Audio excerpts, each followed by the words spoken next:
नमस्कार। और इस वीडियो में हम जानेंगे प्राचीन ग्रीक फिलोसोफर प्लेटो के बारे में। आई एम श्योर आपने प्लेटो का नाम ज़रूर सुना होगा, मगर इस वीडियो में हम अच्छे से जानेंगे कि वो थे कौन, उनके आइडियाज़ क्या थे, किन लोगों ने उनके आइडियाज़ का क्रिटिसिज्म किया, और ऑफ कोर्स यूपीएससी सिलेबस में प्लेटो की इम्पोर्टेंस क्या है।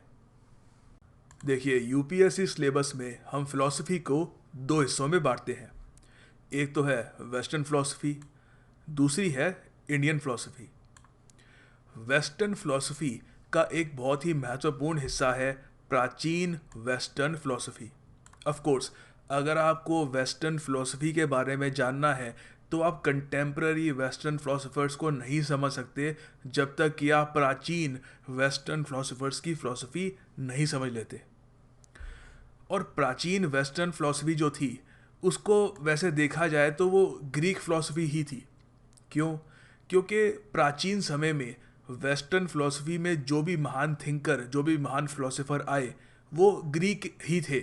और कोई नेशनैलिटी के ज़्यादा कोई फिलोसोफर्स थे नहीं। कुछ ये इटालियन थे, रोमन एम्पायर से थे एक दो, मगर जो डोमिनेंस रही है वो ग्रीस की ही रही है।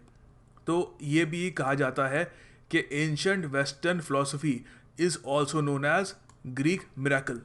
ये आप लिख सकते हैं अपने आंसर में। तो अब आप समझ रहे होंगे कि प्राचीन वेस्टर्न फिलोसफी की कितनी इंपॉर्टेंस है। अब प्राचीन वेस्टर्न फिलोसफी का एक बहुत ही महत्वपूर्ण हिस्सा है प्लेटो। कैसे है वो भी डिस्कस करेंगे, मगर आपको उनकी इम्पोर्टेंस समझाने के लिए ए एन वाइट हेड, जो 20वीं सेंचुरी के एक बहुत ही महान फिलोसोफर और एक मैथमेटिशियन थे, उनकी एक कोट आपको दिखाऊंगा प्लेटो के बारे में। उन्होंने कहा था, The safest general characterization of the European philosophical tradition is that it consists of a series of footnotes to Plato.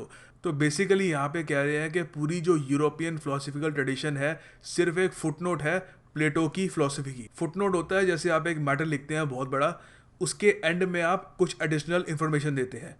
तो यहाँ से उन्होंने प्लेटो की जो एक उनका कद है वेस्टर्न फिलोसफी में, उसके बारे में उन्होंने बताया है कि प्लेटो के बाद जो भी फिलोसोफर्स आए हैं वो बेसिकली उन्होंने उन्हीं की फिलोसफी को देखते हुए एडिशनल इन्फॉर्मेशन ऐड करी है। आज भी जो मेन वेस्टर्न फिलोसफी है वो प्लेटोनिक थॉट पे बेस्ड है। ये ए एन वाइट हेड की कोट है। तो ऑफ कोर्स बाकी कुछ लोग यहाँ पे ये भी कहेंगे कि प्लेटो के साथ अरिस्टोटल का नाम भी होना चाहिए, मगर कोट ये है, मेरा पर्सनल ओपिनियन भी है कि यहाँ पे प्लेटो के साथ अरिस्टोटल का नाम भी होना चाहिए। तो अब देखते हैं कि प्लेटो बेसिकली थे कहाँ के। अब देखिए यहाँ पे आप मैप देख सकते हैं, ये इंडिया हो गया, पाकिस्तान, अफगानिस्तान, और यहाँ पे टर्की जो है, टर्की के बिल्कुल लेफ्ट साइड पे ये है ग्रीस। ग्रीस पे अगर हम जूम इन करें तो आपको यहाँ पे एथेंस दिखेगा कोस्टल साइड पे। यहाँ के थे प्लेटो। मगर जिस ज़माने के प्लेटो थे वो उस वक्त, जो ग्रीस आज है यूनाइटेड कंट्री है, उस वक्त यूनाइटेड नहीं था। ग्रीस के अंदर बहुत सारे डिवीजन थे, जैसे इंडिया में थे उस वक्त खूब सारे छोटे एम्पायर थे और आपस में लड़ते रहते थे। तो एथेंस की लड़ाई भी होती रही बाकी एम्पायर से, मगर उस वक्त भी एथेंस काफ़ी एक पावरफुल एक सिटी था। आगे प्लेटो के बारे में जानने से पहले ज़रा ये देख लेते हैं कि ग्रीस में ही क्यों इतने सारे महान फिलोसोफर्स पैदा हुए। देखिए, पहले तो एक रीज़न है जियोग्राफिकल कंडीशन। ग्रीस की जो जियोग्राफिकल कंडीशन है बहुत ही आइडियल थी। ना ज़्यादा ये इंग्लैंड की तरह बहुत ठंडी थी या स्वीडन या नॉर्वे की तरह बहुत ज़्यादा ठंडा था, ना बहुत ज़्यादा गर्मी थी वहाँ पर। बिल्कुल परफेक्ट कंडीशन थी। तो उसी वजह से जो वहाँ पे नेचुरल एनवायरनमेंट था, जो वहाँ के सीजन होते थे, बहुत ही सुहाने, बहुत ही सुंदर होते थे। तो ऐसे एनवायरनमेंट में इंसान को सोचने का मन करता है कि वो कहाँ से आया, यूनिवर्स के बारे में, इन सब चीज़ों के बारे में वो सोचता है। तो एक तो ये है। दूसरा कल्चरल इंटरेक्शन, ये बहुत बड़ा एक एस्पेक्ट है। ग्रीस के पास बहुत सारे बंदरगाह थे, क्योंकि मैंने आपको दिखाया कि कोस्टल काफ़ी सारी उसकी लाइन है। और उसी वजह से आसपास के जो देश थे उनके साथ ग्रीक्स के ट्रेड रिलेशन भी बने। और जब लोग ट्रेड करने आए, व्यापार करने आए, तो वो साथ साथ अपना लिटरेचर, अपना कल्चर, अपने बिलीव्स वो भी लेके आए, तो वो भी उन्होंने शेयर किए। तो वहाँ से भी उनका जो वर्ल्ड का व्यू है वो और ज़रा ब्रॉडन हुआ, उन्होंने नई चीज़ें सीखी। और उसके अलावा एक रिलीजियस फ्रीडम भी थी वहाँ पर। ऐसा नहीं था कि आपको सिर्फ एक धर्म आपको मानना है और जो आप मानना चाहो वो आप मान सकते हो। उस वक्त क्रिश्चियनिटी वजूद में नहीं आया था, इस्लाम वजूद में नहीं आया था। तो उसके अलावा ये भी है कि वो डेमोक्रेसी वहाँ पे बिलीव रखते थे, खुले विचार के लोग थे। तो इन सब रीजंस की वजह से ग्रीस एक तरीके से वेस्टर्न थॉट का क्रेडल बन गया, और वहाँ पर प्लेटो और एरिस्टोटल जैसे महान थिंकर्स आए। अच्छा, ये तो हो गया ग्रीस के बारे में काफ़ी जानकारी। अब देखते हैं कि प्लेटो थे कौन। अच्छा, आखिर एथेंस के प्लेटो थे कौन? देखिए, उनका जो जन्म था उसकी एग्जैक्ट ईयर तो किसी को पता नहीं है, बहुत ही लंबे समय पहले उनका जन्म हुआ था। तो रिकॉर्ड्स में भी थोड़ा बहुत डिस्प्यूट है कि असल ईयर कौन सा रहा, मगर ज़्यादातर मानते हैं कि अराउंड 428 BC में उनका जन्म हुआ था। बहुत ही अमीर घर में पैदा हुए थे, पहलवानी का शौक रखते थे, बहुत ही लंबे चौड़े कद के थे, और उनका जो लंबा चौड़ा कद था, उनकी जो फिजिक थी, ब्रॉड शोल्डर्स थे उनके, उसको देखते हुए उनको नाम दिया गया प्लेटो। अच्छा, आपको ये भी पता होना चाहिए कि वो फाउंडर थे दी अकेडमी के, जो उन्होंने एथेंस में खोली थी। दी एक जो अकेडमी थी प्लेटो की, वो अपने आप में पहला इंस्टीट्यूशन था हायर लर्निंग का पूरी पश्चिमी सभ्यता में। बहुत बड़ी बात होती है। तो इस अकेडमी में बेसिकली वो आसपास के जो देश थे या आसपास के राज्य थे या जो एथेंस के जो फेमस फिलोसफर्स थे, उन सबको बुलाते थे, उनसे वार्तालाप करते थे, और उसके अलावा जो यंगर जनरेशन होती थी उनको भी पढ़ाते थे। बहुत सारे फेमस स्टूडेंट्स निकले हैं ये एकेडमी से। उनमें से सबसे फेमस जो ये प्लेटो के स्टूडेंट थे वो थे अरिस्टोटल। और प्लेटो ने बहुत सारी किताबें भी लिखी, और उनमें से सबसे जो फेमस है उनके मैंने यहाँ पे नाम लिखे हैं। तो सबसे पहले नज़र डालते हैं एपोलॉजी ऑफ सोक्रेटिस पे। अच्छा, एपोलॉजी ऑफ सोक्रेटिस। सोक्रेटिस कौन थे? सोक्रेटिस प्लेटो के गुरु थे। तो आपको यहाँ पे याद रखने में आसानी होगी। आप अगर ये एक्रोनिम याद कर ले, SPA, स्पा, तो आपको याद रखने में आसानी होगी कि कौन किसका गुरु था, कौन किसका चेला था। तो सोक्रेटिस के चेले थे, उनके उनके स्टूडेंट थे प्लेटो, और प्लेटो के स्टूडेंट थे अरिस्टोटल। ठीक है, स्पा याद रखने में आसानी होगी आपको। तो ये अपोलॉजी ऑफ सोक्रेटिस क्यों? क्योंकि देखिए क्या हुआ था कि सोक्रेटिस पे उनके ज़माने में जो वहाँ के एथेंस के जो एम्परर्स थे, उन्होंने उन पर इल्ज़ाम लगाया कि जो यूथ है वहाँ का, जो यंग लोग हैं, उनको भटका रहे हैं सोक्रेटिस, उनको गलत इन्फॉर्मेशन दे रहे हैं। तो उसकी वजह से वो अभी बताऊंगा, क्या बड़ा इंटरेस्टिंग किस्सा है, बाद में उसको डिस्कस करेंगे क्या हुआ था। तो उसकी वजह से उनको उन पे केस लगा दिया गया सरकार द्वारा, और कोर्ट में मजाक सही हुआ था, जो राजा की मर्जी रही वही हुआ, कोई प्रॉपर एक ट्रायल हुआ नहीं सोक्रेटिस का, और उनको सजाए मौत सुना दी गई। तो उसी पूरे केस पर प्लेटो ने उन पे एक किताब लिखी थी जिसका जो नाम था एपोलॉजी ऑफ सोक्रेटिस। एक सैटिरिकल वर्जन था सोक्रेटिस के डिफेंस का, कि जहाँ पे वो सॉरी कह रहे हैं कि मुझे माफ़ कर दीजिए कि मैंने लोगों को सोचने पे मजबूर किया। तो काफ़ी इंटरेस्टिंग है। आगे देखिए, उन्होंने द रिपब्लिक भी लिखी है, द स्टेट्समैन लिखी है, laws. The republic of course सबसे ज़्यादा फेमस है। द रिपब्लिक से रिलेटेड काफ़ी बार हमारे एसएससी के जो एग्ज़ाम होते हैं उसमें भी क्वेश्चन आता है कि हु रोट द रिपब्लिक, तो ऑफ कोर्स आंसर हो गया प्लेटो। और मैंने खैर आपको ये तो बता दिया कि वो सोक्रेटिस के स्टूडेंट थे और अरिस्टोटल के टीचर थे। आगे जो उनके आइडियाज़ थे उन पर नज़र डालते हैं। देखिए, प्लेटो मानते थे कि जो अल्टीमेट रियलिटी है वो उनकी फॉर्म से आती है। फॉर्म्स क्या होती हैं? देखिए, मान लीजिए कोई कुर्सी है, ये कुर्सी हमेशा तो जैसी है वैसी नहीं रहेगी। हालांकि हो सकता है कि जब तक मैं बूढ़ा होकर मरूं तब तक वो कुर्सी वहाँ पर रहे, मगर एक समय आएगा कि वो कुर्सी भी डिग्रेड होगी, उस पर भी कुछ प्रॉब्लम्स आएगी, और एक समय के बाद वो टूट जाएगी। या एक सेब ले लीजिए, कितने समय तक ताज़ा रहेगा? जितना भी आप उसको प्रिजर्व करने की कोशिश करें, एक समय पे आने के बाद सड़ जाएगा, गल जाएगा। तो प्लेटो ये मानते हैं कि ये रियलिटी नहीं है। असली जो दुनिया है वो अनचेंजिंग है, वहाँ पे कोई बदलाव नहीं होता, इटर्नल है, कोई वहाँ पे कोई अंत नहीं होता। ठीक है, और उसके अलावा हमारे सेंसेस के बियॉन्ड है। क्योंकि प्लेटो ये मानते थे कि जो नॉलेज है वो हम सेंसेस से नहीं पा सकते, क्योंकि सेंसेस तो एक कुत्ते की भी होती है, मगर क्या एक कुत्ता नॉलेजेबल है? क्या उसको नॉलेज पा सकता है? नहीं। वो हमारी सेंसेस के भी बियॉन्ड है। और हम अगर रियलिटी को समझना चाहते हैं तो हम इंटेलेक्चुअल स्टडी से समझ सकते हैं। उसमें वो मैथमेटिक्स को काफ़ी ऊपर रैंक करते थे। तो ये मानते थे कि जो एम है, मेन जो एम होता है फ़िलासफ़ी का, वो ये है कि जो दुनिया है सेंसेस की, या जिसमें हम अभी जी रहे हैं, उससे हम दूर जाएं और हायर रेल्म में जाएं, जहाँ पर हम जो एक फॉर्म है हर चीज़ की वो समझ पाएँ। अच्छा, जो ये फॉर्म वाला कॉन्सेप्ट है, थोड़ा और आपको समझाता हूँ। मान लीजिए एक सेब इमेजिन करिए, ठीक है। एक बिल्कुल ताज़ा सेब है और एक बहुत ही सड़ा हुआ ख़राब सा सेब है। आप दोनों को सेब ही कहेंगे। क्यों? क्योंकि आपको पता है एक सेब की आपके माइंड में एक फॉर्म है, एक इमेज सी बनी हुई है कि हाँ, सेब ऐसा ही होता है। ऑफ कोर्स अगर मैं एक पेड़ को देखकर आपको कहूँ ये सेब है, आप कहेंगे नहीं, ये सेब सेब ऐसा नहीं होता। तो आपके माइंड में एक फॉर्म है, एक आइडियल स्टेट है, एक इमेज है सेब की। अगर आप इमेजिन करें मैं सेब कहूँ, तो आप सड़ा गला सा नहीं करेंगे आज, मतलब आप एक आइडियल प्रॉपर लाल रंग का सेब इमेजिन करोगे और उसी को देखकर आप बाकी सेब को पहचान लोगे और उसको आप डिस्टिंग्विश कर पाओगे अलग चीज़ों से।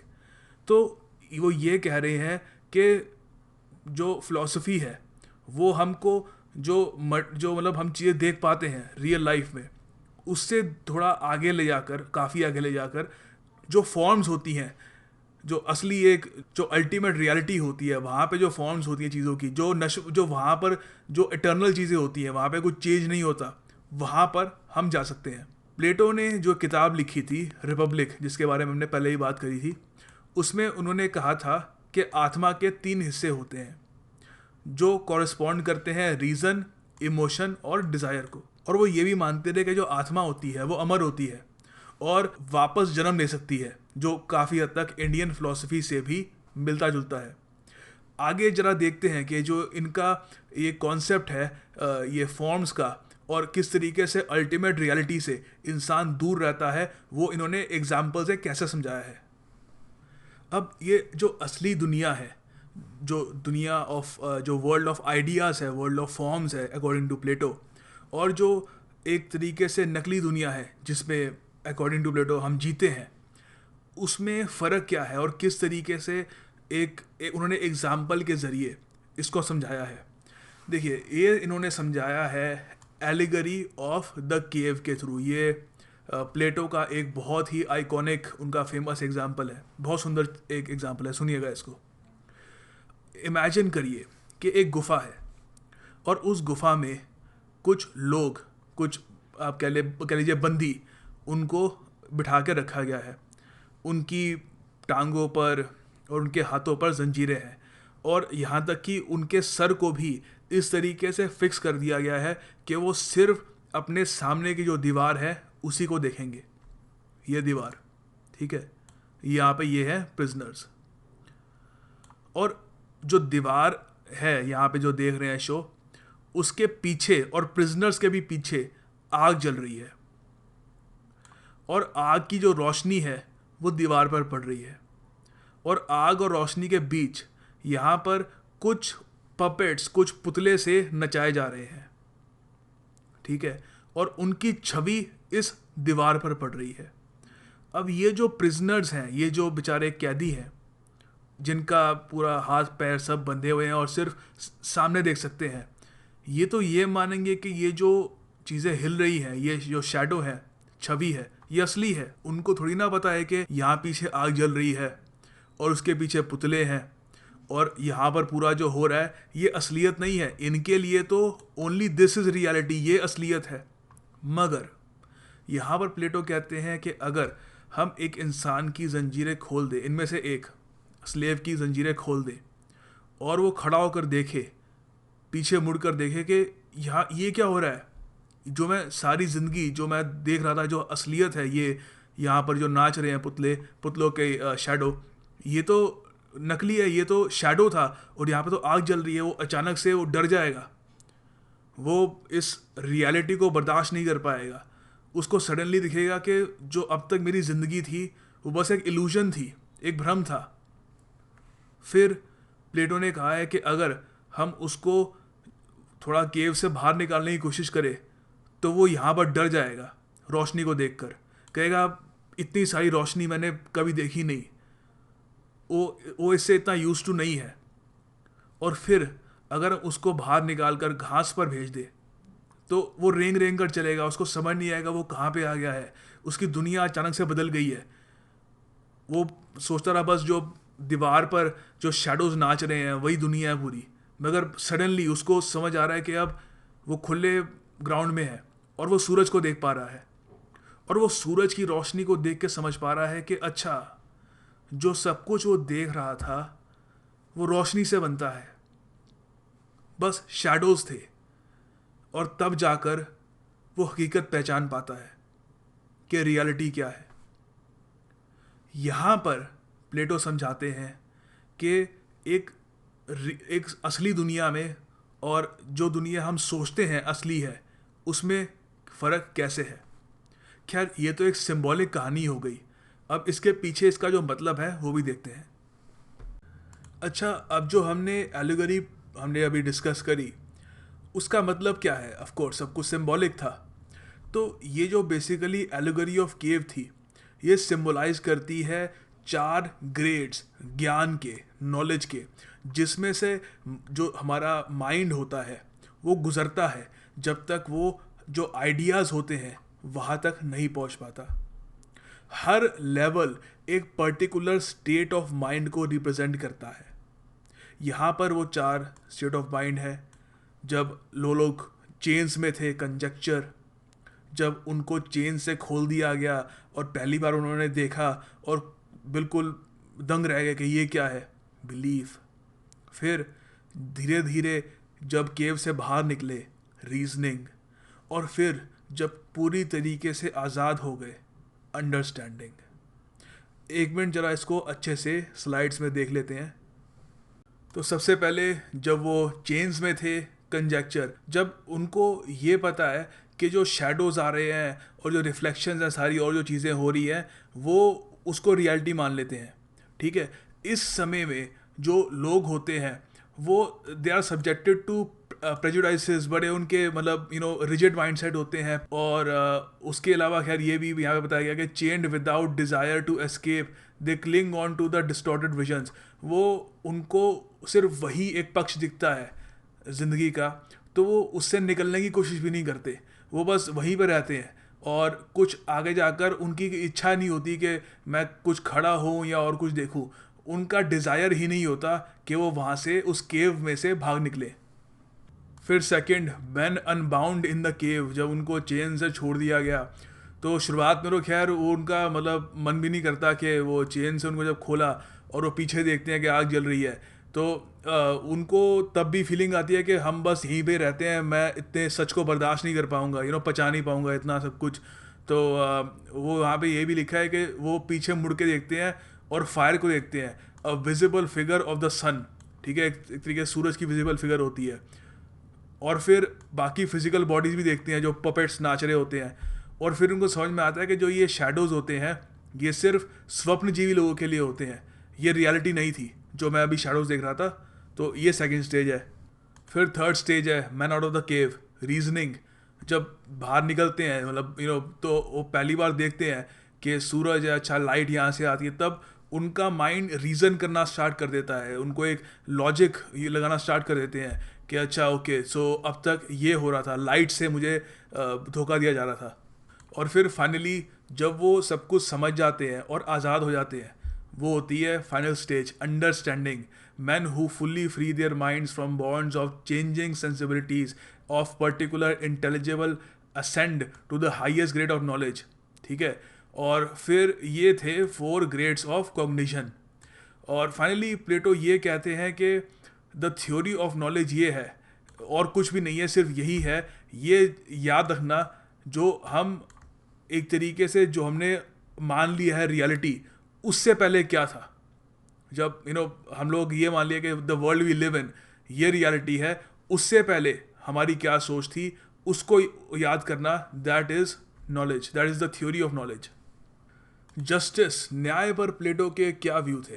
देखिए, न्याय पर प्लेटो बहुत ही ज़्यादा जो एथेंस का मतलब जस्टिस सिस्टम था उससे बहुत ही ज़्यादा वो निराश थे, बहुत ही ज़्यादा डिससेटिस्फाइड थे, क्योंकि जो कंडीशन थी एथेंस में बहुत ही ज़्यादा ख़राब हो रही थी, करप्शन ज़्यादा आ रहा था। जो वहाँ के रूलर्स थे वो अपने आप को खुदा समझ बैठे थे और जैसा उनका मन करता रहा वैसा कर लेते थे।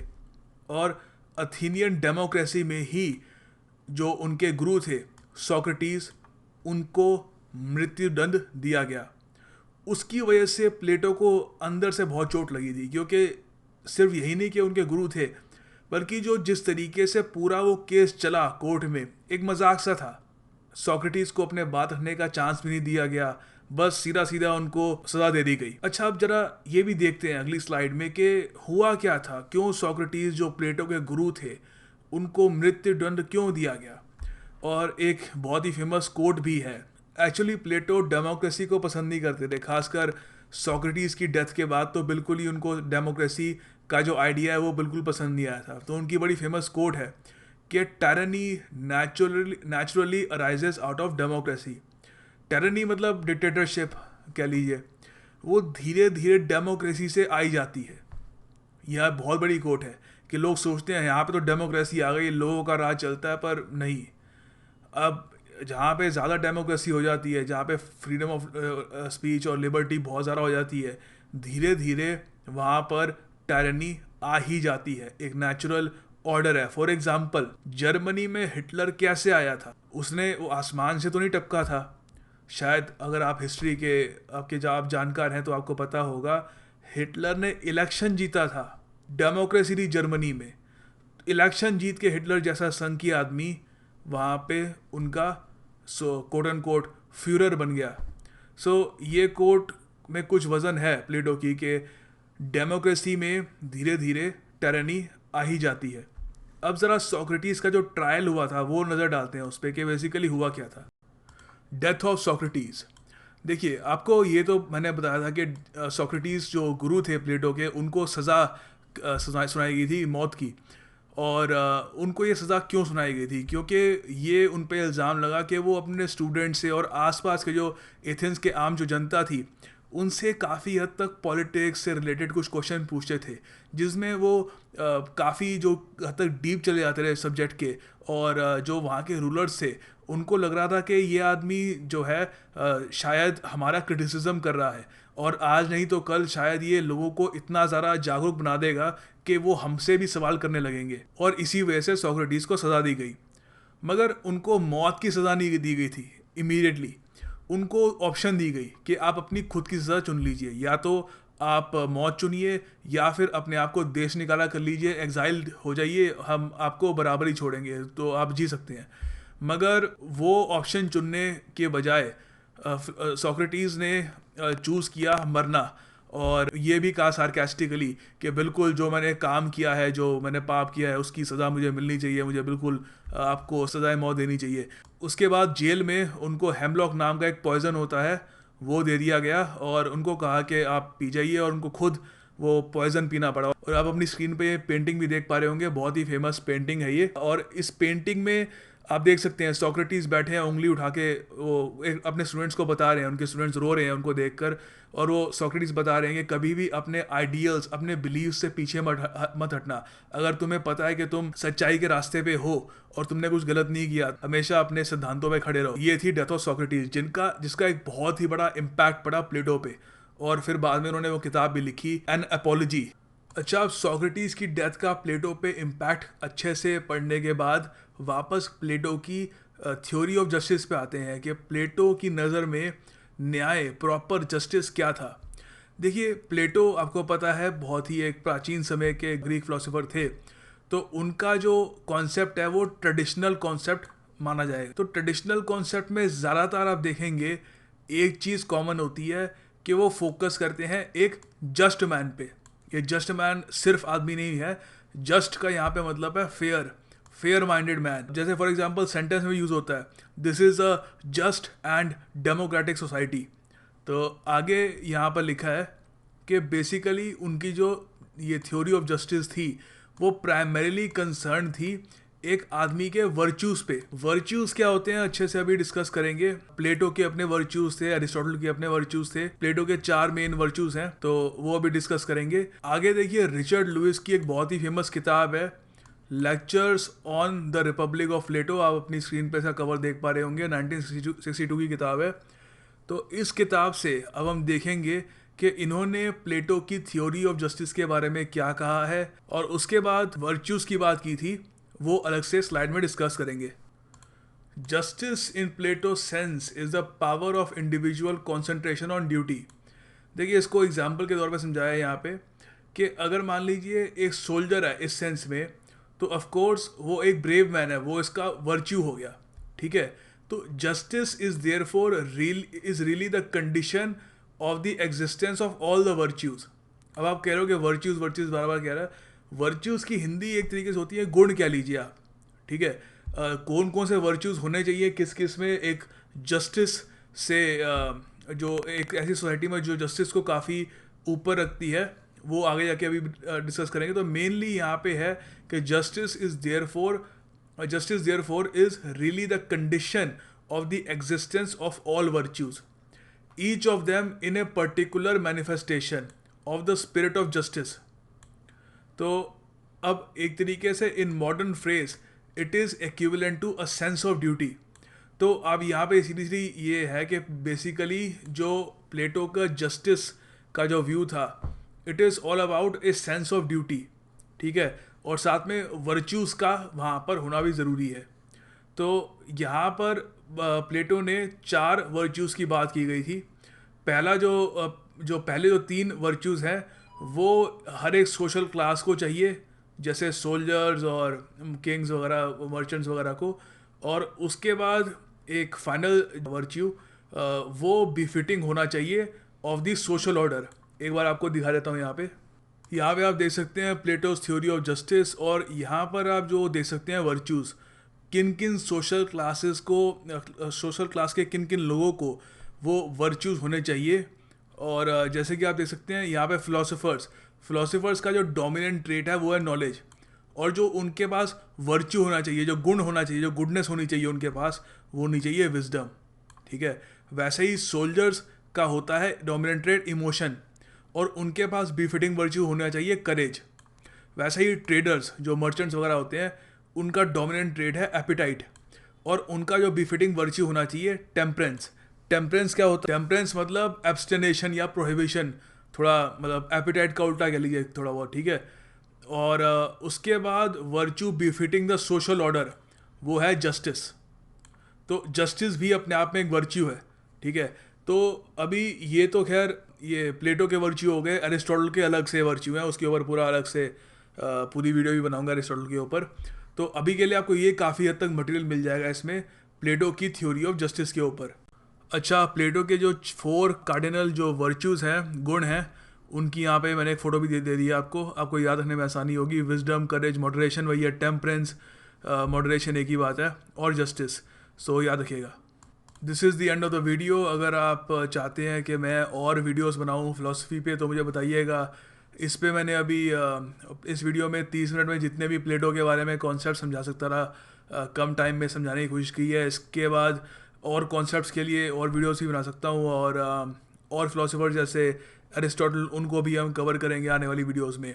सो उसके अलावा मैं यूपीएससी के एक बर्निंग टॉपिक पे भी वीडियो जल्दी निकालूंगा। And subscribe to our channel if you already haven't, and hit the like button. Thank you for watching. Bye.